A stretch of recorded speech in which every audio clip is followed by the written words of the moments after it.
It's good day to brew, baby. What is up, YouTube? It's your boy, Millsy. Back with Hometown Commander, back for another episode of Millsy Brews, the show where I brew my version 1.0 deck to the commander in front of us and by quest out brew the magic. Well, you know the motto, baby. It's ABB, always be brewing, and that's what we're back to do today. The deck list is going to be down in the description for you below.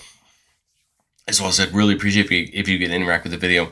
Like, comment, subscribe, consider checking out those links in the description. The Discord is live and people are chatting in there. I'd love for you to come join us. But today, I wanted to cover some sort of Dimir Dragons list. Obviously, my original thought was to Silumgar, and we'll talk about Silumgar when we talk about the dragon section of this video, but I was trying to think what would be fun for Dimir Dragons, and then I remembered Sivitri from the Dominaria Commander set, you know, all those old creatures they kind of redid, and I thought, wouldn't it be fun to do something a little bit different with this? And I'll cover Silumgar later in the content cycle, but Sivitri Dragon Master is a 4-mana 4/4 Dimir Planeswalker that can be our commander. Starts with 4 loyalty, +1 until your next turn. Creatures can't attack you or planeswalkers you control unless their controller pays 2 life for each of those creatures. The -3 just goes and gets us a dragon card of our choice and puts it into our hand, and the -7 destroys all non-dragon creatures. Just a very interesting planeswalker, getting to go search for a dragon of your choice, working your way up to a nice kind of one, that Crux of Fate style ability is kind of interesting. And I think the goal here is just to have some interesting way to maybe get that toolbox style dragon when we need it at the time we need it. And so, I mean, as a dragons deck, that's just our goal in general. But I want to say thank you to the channel members. If you're interested in becoming a member of the channel and seeing all of our videos early for just $1 a month, consider checking it out below. But all right, Dimir Dragons, and there's a lot of interesting options. I knew I had to play some of the high dollar dragons, and so I was trying to decide like which ones I wanted to play. I like the idea of Brass Dragon, just being able to get a bunch of your dragons or creatures back from anyone's graveyard. It's not just your graveyard, it's just anyone's graveyard of creatures you get back. Astral Dragon can come in and make copies of a key permanent and make them into dragons, whether it be mana rocks or some other things, so I thought that could be fun. Boneyard Scourge is an interesting black dragon. Whenever a dragon we control dies while it's in our graveyard, where you pay 1 and a black, if we do, we just get it back. So that's kind of nice. We're able to recur Boneyard Scourge if need be. Brainstealer Dragon lets us take the top card of everybody else's libraries at each end step, and we could play them. And if we play a permanent from them, the person who owned that card loses some life. Dragon Turtle can come in and tap something down, and as long as both of them are there, they both just don't untap during the next untap step. So this is kind of nice to just lock something down for a turn, and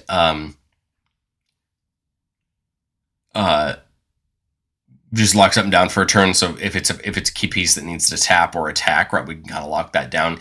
Ebon Death says that we can cast it from our graveyard as long as a creature not named Ebon Death died this turn.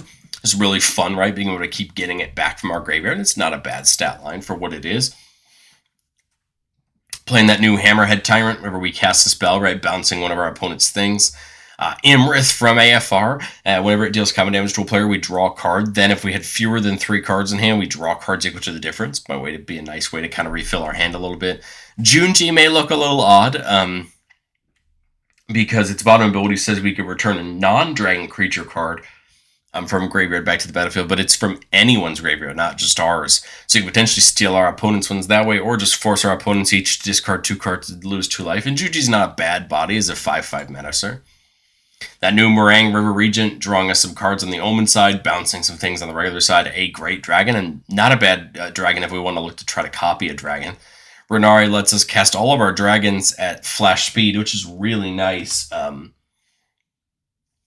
Being able to get around haste, right, by casting them on our opponent's turns, right, so that they can attack, right, on the turn we want them, right, and kind of chewing it up that way so we can make sure we attack. Scavenger Regent, the other Omen dragon, is really cool, just having, again, that Crux of Fate style ability on its Omen, and then just being a nice body with an interesting ward cost when it comes down.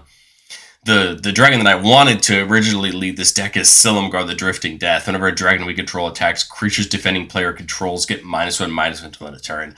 And the way I kind of thought about this was, Sivitri can just immediately -3 and go get Silumgar. So Silumgar can really be the commander of our deck in the sense, because Sivitri can always just go get Silumgar. Silumgar is just a really interesting dragon, and to just be constantly, hopefully, just getting your opponent's board down to size, right? Limiting all those little creatures could be really fun. Of course, we got to play Skittles.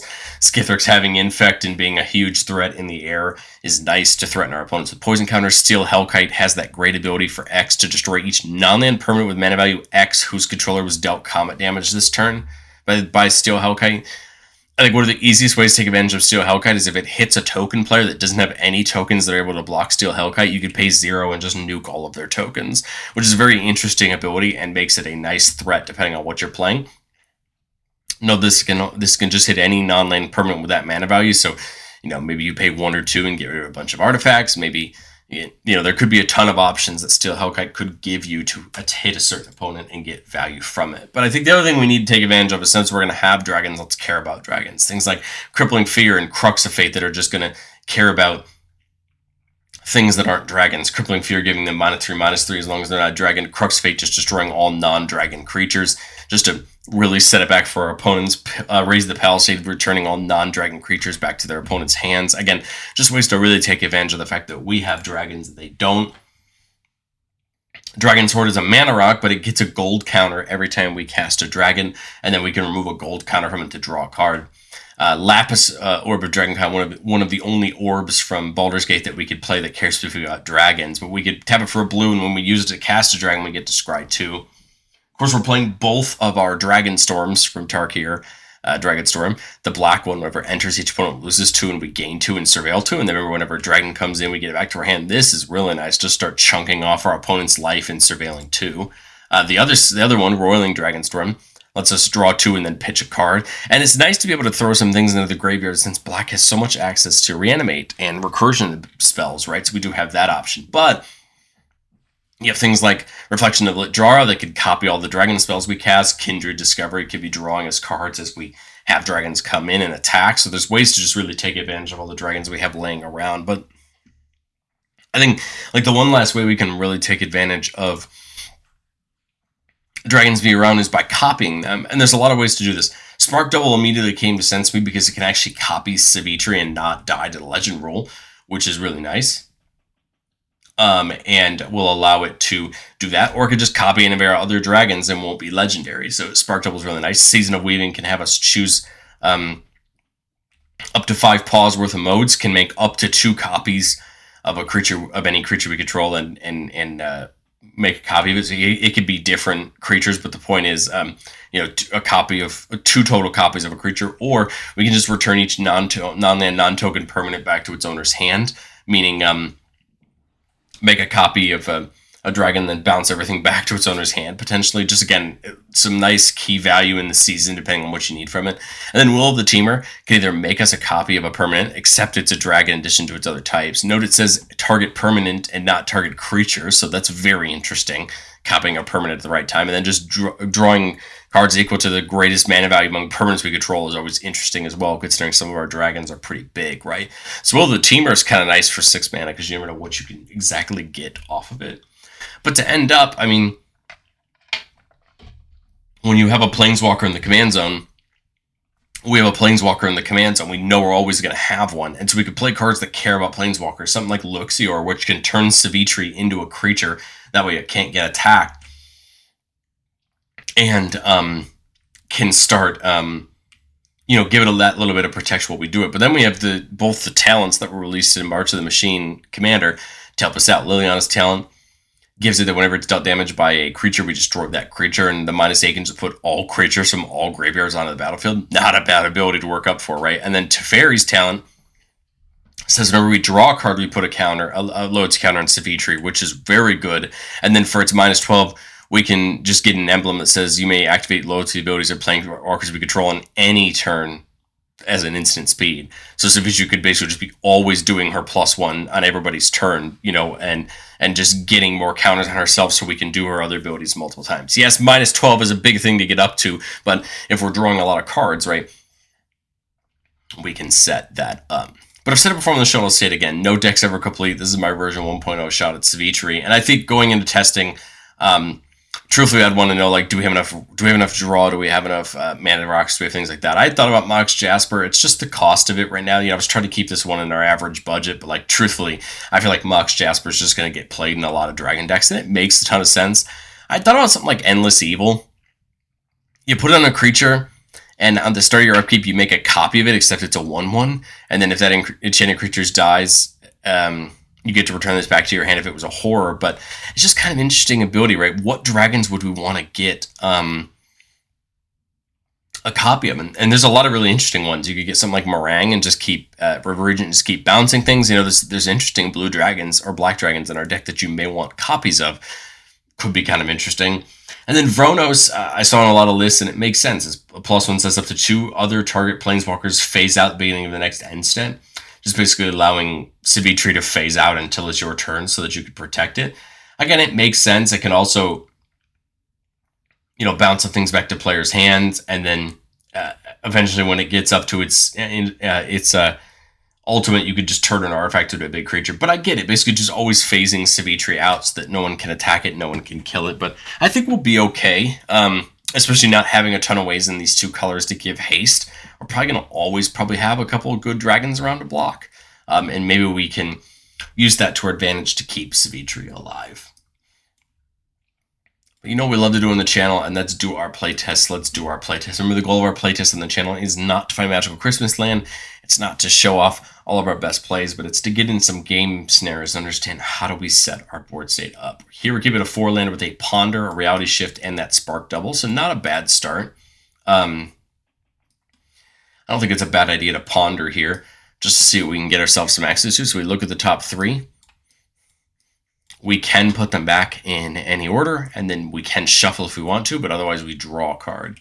Well, 1, 2, 3, 4, 5, 6. So we have enough mana to play the Meringue Regent, which is nice. Again, we have 4 for Sivitri, so we look kind of good here. We see some removal, we see Meringue. I kind of like it the way it is. We know we're working our way up. We could just get the Fetid Pools in tap since we know there's nothing we can do there. There's the Meringue. We'll play the Sunken Hollow, leave the Reality Shift and the Infernal Grasp up this turn, just in case we need to interact with our opponents.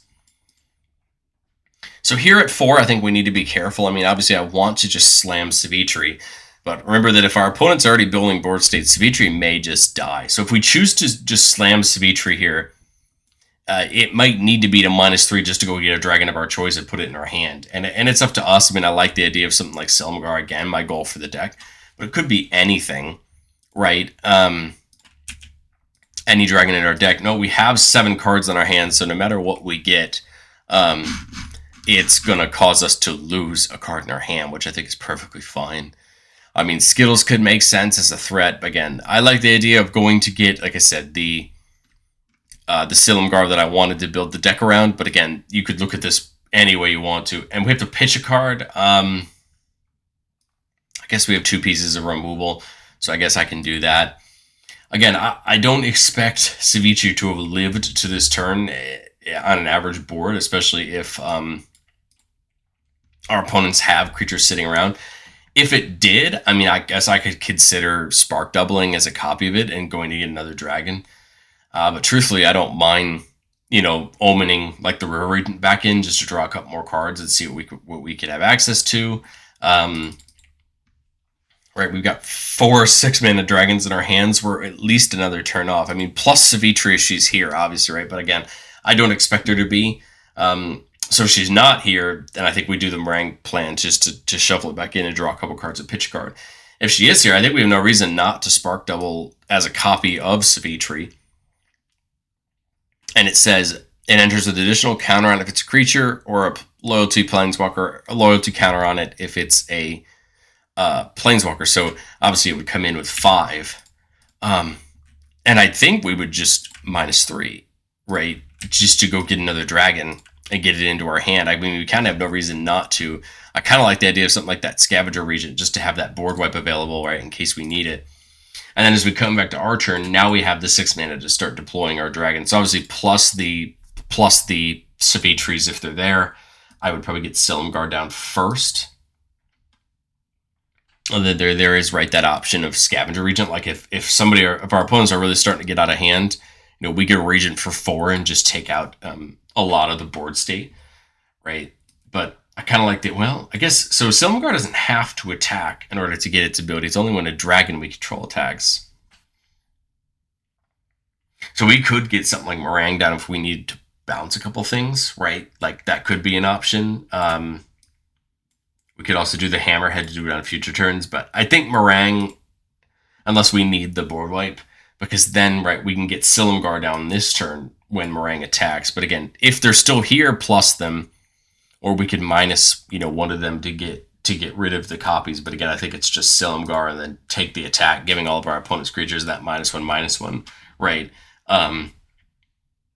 Start this, basically just trying to start this way of keeping our opponent's creatures down. There's 7. I mean, do something like the Ancient Dragon, just so when it attacks next turn, we can start getting creatures back in case they die. We could go -3 for some dragons if they're still there.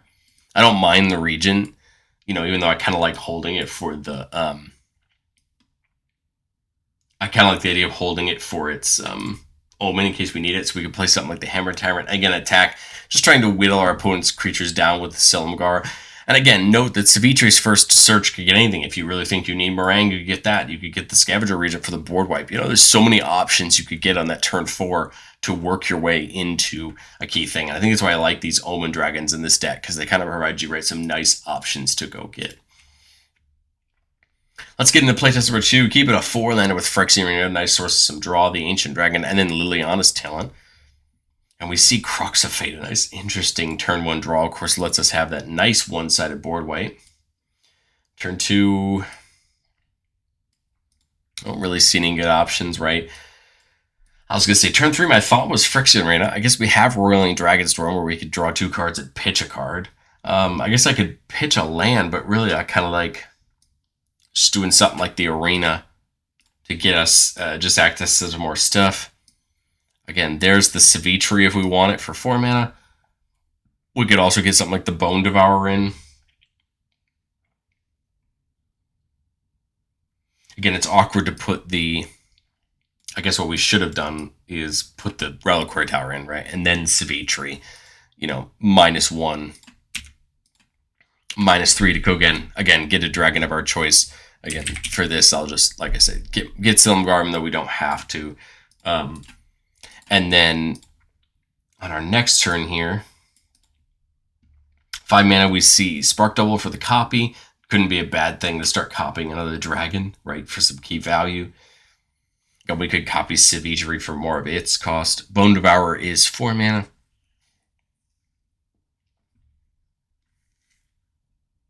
We could Crux the board, right, if we're truly in a rough way, right, we could Crux the board and deal with it that way. Otherwise, I almost feel like it's just something like Bone Devourer just to get a dragon on board. It feels awkward because, like, I hate to waste the mana this turn, but I just don't know what... I mean, I guess I could Draconic and get something into my hand. I guess could make sense. Again, it just feels awkward because we're just trying to get up to that threshold. I guess if we knew we weren't going to play a 5 mana thing, we could have put that Bog in, right, for just 4, and then let's do something like the Iconoclast. Let's just see what it hits. So top 6, we get to pick an instant, sorcery, or dragon from among them. So it's either Astral Dragon or Raise the Palisade. Right now, the only legal target for Astral Dragon is Raise the Palisade.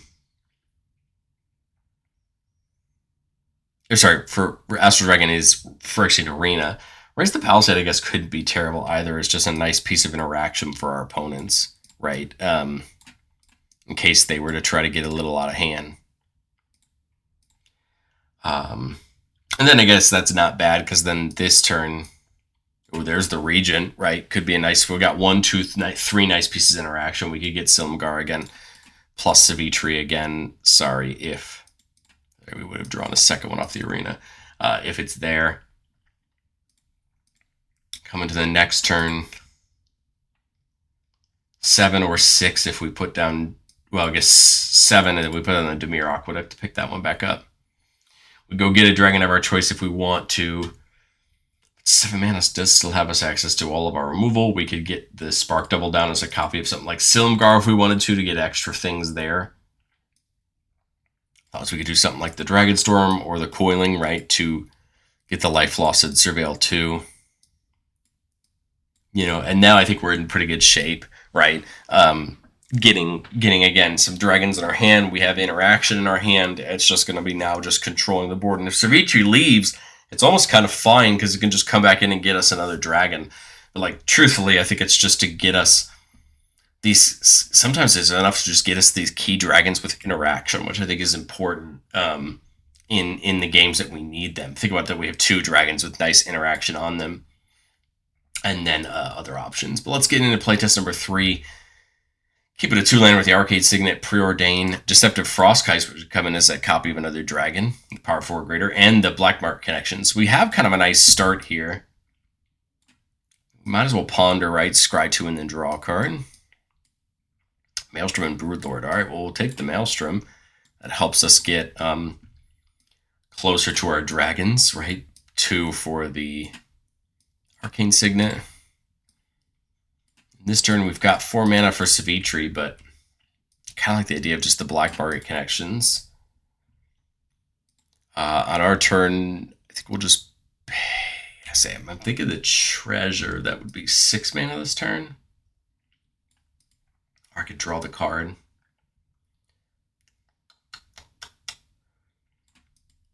Thinking the Treasure and then just, pay for Sivitri. Again, get her down to 1. If we need the board wipe, go get the Regent. If we need some mass bounce, we could do that.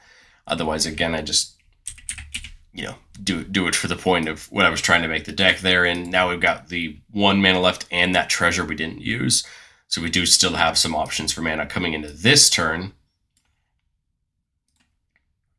Now we've got 1, 2, 3, 5, 6, 7. And then we could make the Treasure again for 8 mana. So now we could put something like Silum go down and hold up the Denial if we wanted to. We could also go on for the Broodlord to go get a card and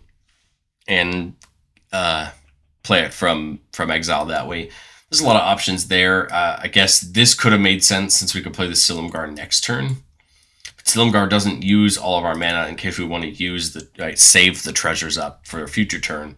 Coming into our next turn, I guess we could make the Treasure 6, 7, 8, 9 mana, I guess, and we could draw, just to see what we get. Well, there's the Corroding Dragonstorm. Not a bad way to just start getting our opponents in a little bit more. We have the removal here. Once we put a non-legendary dragon down, Frostkite can become a copy of it. So we could do something like Broodlord, and then on the next turn, right, copy it with the Frostkite if we want to. Dragonstorm couldn't be bad to get us that Surveilled 2 just to see what we have access to on top. Leave us with, 7 mana? Again, I don't mind something like the Regent unless we really want to hold it up for that board wipe, right? We could do this plus this as a copy of the Regent, right? Just getting a couple more dragons in for the next turn we could attack.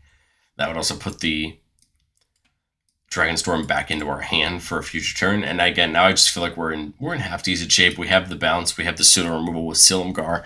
Again, I know it's not as maybe high stakes as some other decks, but I still think it's interesting to kind of see this play pattern evolve of getting that dragon you want at the key time. But let's do one more. Keep it a 4-lander with Frostkite Bibliophile. Whenever we cast a spell with 1 or more targets, draw that many cards and then reanimate. So kind of a nice way to draw some cards. Maelstrom, we have to show a dragon and pick a color. This gets a color only for dragon spells. So I don't think it particularly matters what we play turn 1. Turn 2, there's Luxior to eventually use on Sivitri. I think we'll just play the Rolling Dragonstorm, draw 2 and pitch 1. Again, we have the reanimate, so we can get something key back if we need to. We got the 6 lands. Frostkite enters as a copy of something, so I don't think it's a bad idea, because there's going to only be 2 life with reanimate to get it back. Okay, nothing we can do on turn 3 here, except just we could play the Luxior down right for a future turn. We could reanimate the Frostkite, but it's not just going to come in as anything that important. I do this, Luxior is 1 to equip. We could play Sivitri. Again, go down to the 1 loyalty. Again, if we need the mass land wipe, go for Scavenger Regent there. Again, go for some of our other options, but we'll just go ahead and get that. His Fed Pools is going to come in tapped. So Luxior to attach is 1. Leaving with 4 mana if I play the Maelstrom. 3 mana if I play the Fetid Pools. Kind of think of the Bibliophile. And then attach Luxior to Sivitri, so now it's a creature, right? Stops it from being attacked. Coming to our next turn, Reanimate could get that Frostkite back as a copy of Bibliophile, which could draw some more cards, especially if we start countering things. We are at 5 mana, remember, because that came in tapped. Sorry, that would have bounced to our hand when Bibliophile came in. My thought was Reanimate Frostkite as a copy of Bibliophile. That draws us a card because of Bibliophile having the Reanimate having a single target. And then my almost thought here is the Rogue is a copy of Bibliophile. That won't target because it's not on cast, it's on enter. So we have 3 copies of the Bibliophile. Again, Frostkite can't because it has to be power 4 or greater. Does that change my play?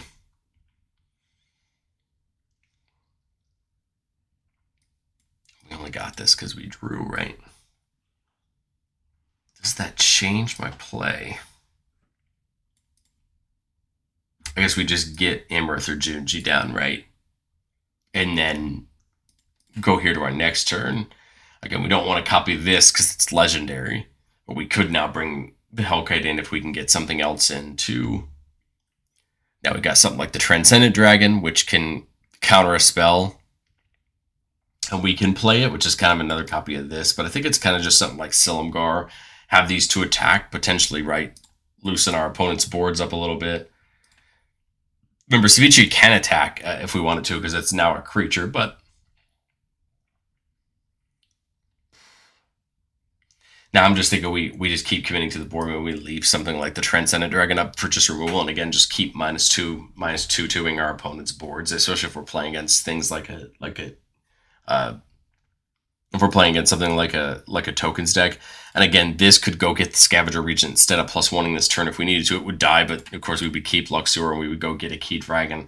So I think it's going to come down to the dragons we get at the right times. But I think it's interesting. There's some value here to be had. To me, I think it's like low bracket 3. Like, truthfully, there isn't a lot of love to this deck that I think is going to make it super strong to deal with. But I think it's an interesting idea in concept, and I'm sure there's a lot better that we could get if we really sat around and min-maxed it with draw and removal and interaction and things like that. But I'd love to know what you think of Sivitri, and I will catch you on the next one.